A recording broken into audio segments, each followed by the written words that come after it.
Yes, salut à tous, c'est Ricanix, bienvenue dans une nouvelle vidéo spéciale unboxing du DJ 707M. C'est mon nouveau contrôleur de chez Roland. Tu vas voir, ça vaut le détour. Oui, je mixe aussi sur le contrôleur, ça arrive. Je vais t'expliquer pourquoi j'en suis arrivé là et pourquoi j'ai choisi celui-là. Tu vas voir, c'est une dinguerie. On va l'ouvrir et on va le tester ensemble.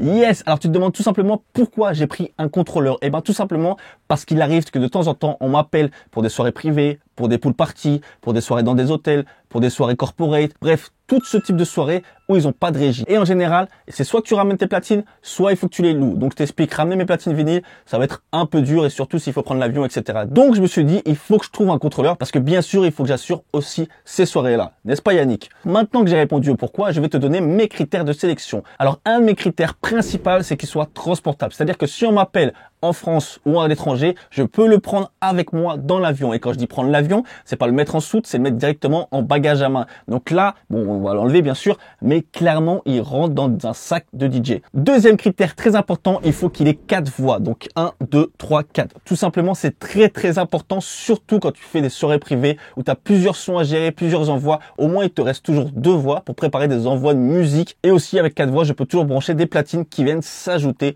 au contrôleur. Troisième critère aussi important, c'est l'aspect. Il fallait pas que ça soit un truc multicolore avec des boutons partout, des LED partout, des trucs qui font vraiment débutant. Donc ça, c'est vraiment aussi très important. Déjà qu'on arrive avec un contrôleur et pas une régie complète, il faut que ça ressemble à quelque chose de propre. En termes de design, bon, clairement, on est sur du Roland. Donc forcément, c'est bien fait. Donc ça aussi, très important. C'est-à-dire que s'il y a le patron de la soirée qui te voit et qui te voit mixer avec ça, il se dit pas, oh, lui, c'est un petit DJ qui démarre. Non, non, il se dit, bon, bah, c'est correct. Il a un outil professionnel. Donc ça aussi c'est important, l'image que tu renvoies, surtout quand tu fais des soirées privées. Quatrième critère, 2 ports USB. Donc ça aussi c'est non négligeable. Au moins si ton ordi crash, si tu en as un deuxième, tu peux le brancher. Bien sûr, tu peux mixer aussi à 2 avec. Donc ça, 2 ports USB, c'est vraiment ce qui fait la différence du petit contrôleur au contrôleur professionnel. Et dernier critère très important aussi, la possibilité de brancher un micro en XLR. Donc là, on est gâté, on peut brancher 2 micros en XLR et on peut aller jusqu'à 4 micros sur le contrôleur. Donc vraiment, ça remplit toutes les specs. Donc vraiment, c'était difficile à choisir. Et là, je pense vraiment que j'ai trouvé le meilleur du meilleur qui correspond à mes attentes pour ce type de soirée. Bref, on en a fini de parler. On va passer directement à l'unboxing parce que je sais, c'est tout ce que vous attendez.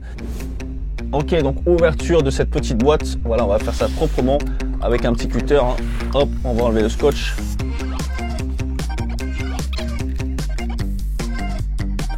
Ok, les fameux câbles, très intéressant.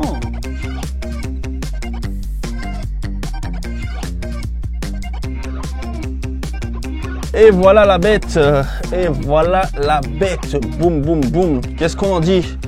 Qu'est-ce qu'on en dit? Pouh, les jogs ont l'air d'être fluides. Pa. Les faders, ok.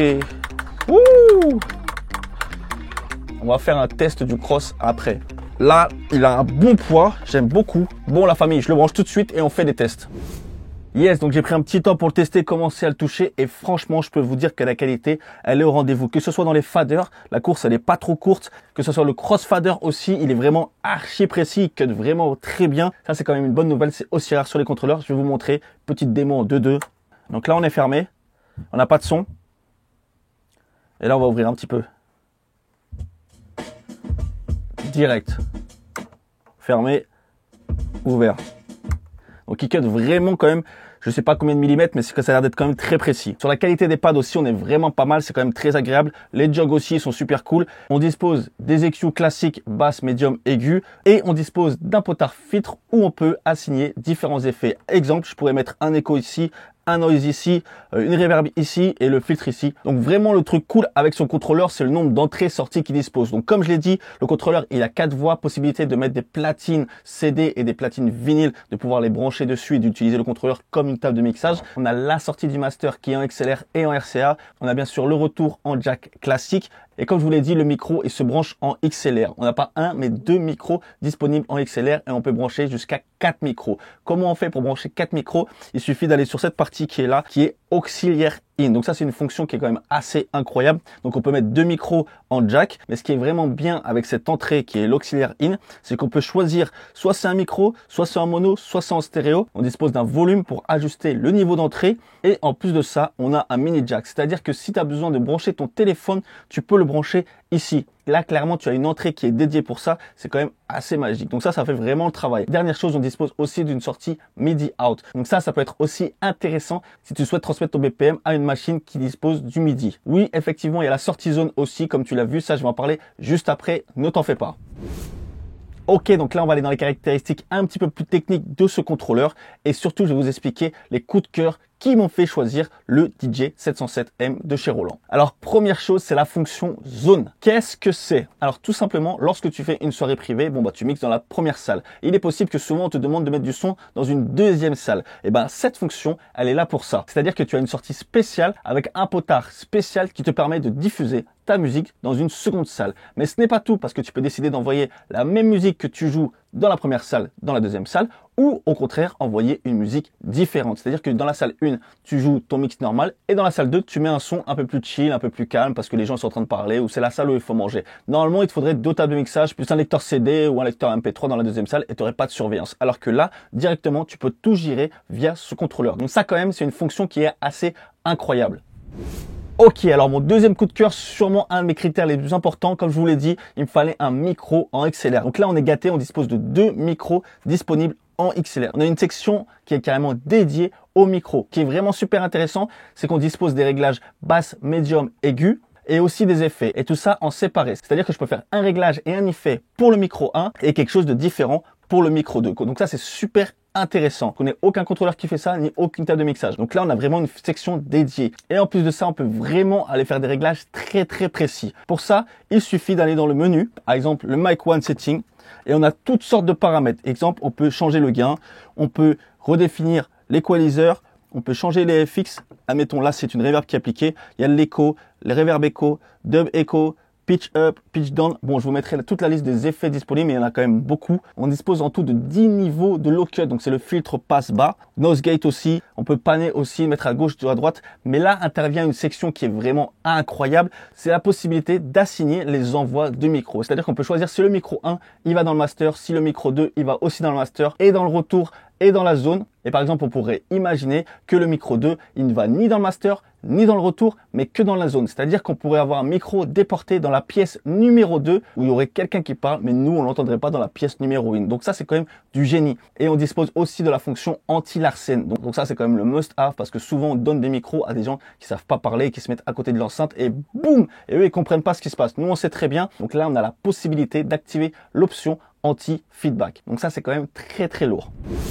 Alors mon troisième coup de cœur, ce qui est vraiment incroyable, c'est les réglages. Donc comme je te l'ai dit juste avant, tu peux changer tous tes boutons FX, les filtres, etc. Donc ça c'est super cool, c'est les effets. Mais tu peux devenir ton propre technicien et régler ton propre niveau de sortie. Tu disposes d'un equalizer, d'un compresseur et d'un limiteur. Et ça c'est disponible pour le master, pour le retour, pour la zone et pour chaque voix séparément. Mais imaginons que tu éteins le contrôleur et quand tu rallumes, il faudra tout refaire. Et non, avec le 707, ce qui est possible, c'est d'enregistrer ton contrôleur en l'état actuel. Quand on a besoin, tu pourras la rappeler. Exemple, tu vas dans un bar une fois par semaine, tu as une chanteuse avec toi, tu lui as réglé son micro parfaitement, et il suffit d'enregistrer la scène et tu sais que toutes les semaines, lorsque tu vas retourner dans ce bar et qu'elle va chanter, tu auras juste à remettre la scène et tout va marcher correctement comme tu l'as enregistré. Tu as le droit jusqu'à 10 scènes. Donc franchement, tu peux être créatif sur beaucoup de choses. Donc ça, c'est quand même super cool. Et là, on arrive sur mon gros coup de cœur qui est vraiment mon petit plaisir personnel où je dis waouh, c'est des génies, c'est du jamais vu. C'est la drum machine. Bah oui, forcément, qui dit Roland dit drum machine. Qui dit TR707, on va forcément retrouver une drum machine aussi à l'intérieur. Donc, ce qui est bien fait avec ce contrôleur, c'est que tu disposes d'une banque de loops assez incroyable qui va permettre de créer du redrum et qui va te permettre de faire des transitions avec. Donc ça, c'est super cool. Mais afin que tu comprennes bien, on va directement aller voir à quoi ça correspond. Donc pour activer la drum machine, il suffit directement d'aller sur la voie numéro 3 et de switcher sur la TR et d'activer le deck numéro 3. Ensuite, on prend la molette et il nous suffit de changer. Et on va directement aller sélectionner le pattern de hip-hop et on va appuyer sur play. Chaque pad est une banque de samples.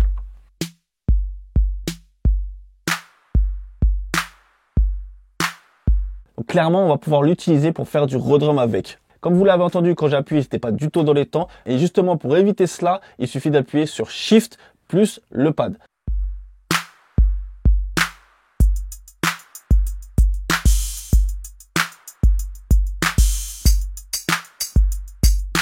Et même si on le désire, on peut activer plusieurs pads en même temps.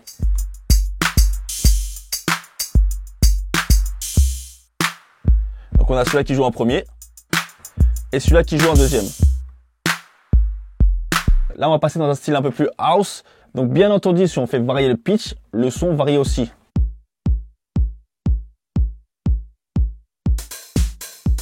Donc là, j'accélère. Et là, je ralentis.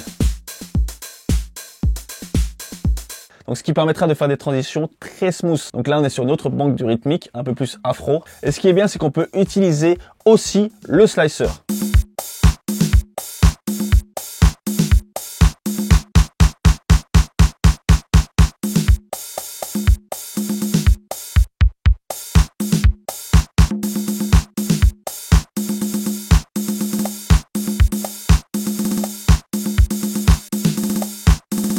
Et on peut aussi utiliser le sampler.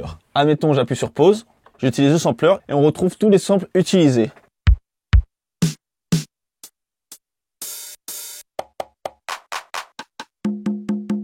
Qui peut nous permettre de créer un live direct avec.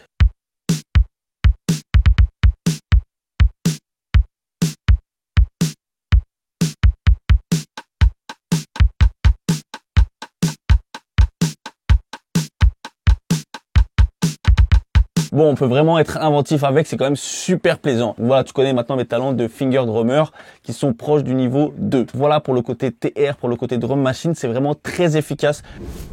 Yes, bon, je pense qu'il est temps de conclure. Je vais beaucoup parler. Je suis vraiment très content d'avoir cette machine qui est le DJ 707M. Je pense que j'ai vraiment fait un bon choix, rien que par la qualité du produit.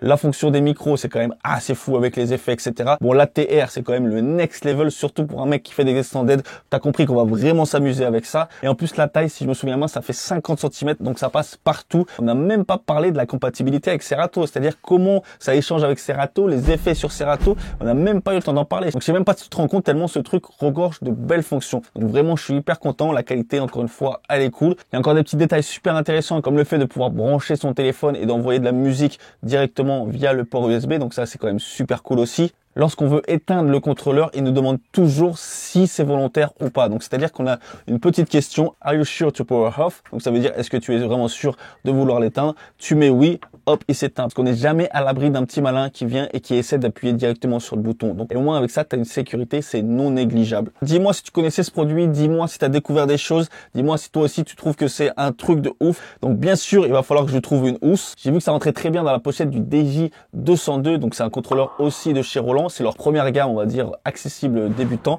Donc, si jamais ça intéresse qu'on fasse une vidéo aussi sur ce contrôleur, dites-le moi vite dans les commentaires, histoire qu'on puisse gérer ça rapidement. Et parlons peu, parlons bien, combien ça coûte? Eh ben, moins de 1000 €. Franchement, moi, je suis choqué. C'est-à-dire que ce truc-là, avec toutes les fonctions qu'il a, la bête de guerre que c'est, moins de 1000 €, franchement.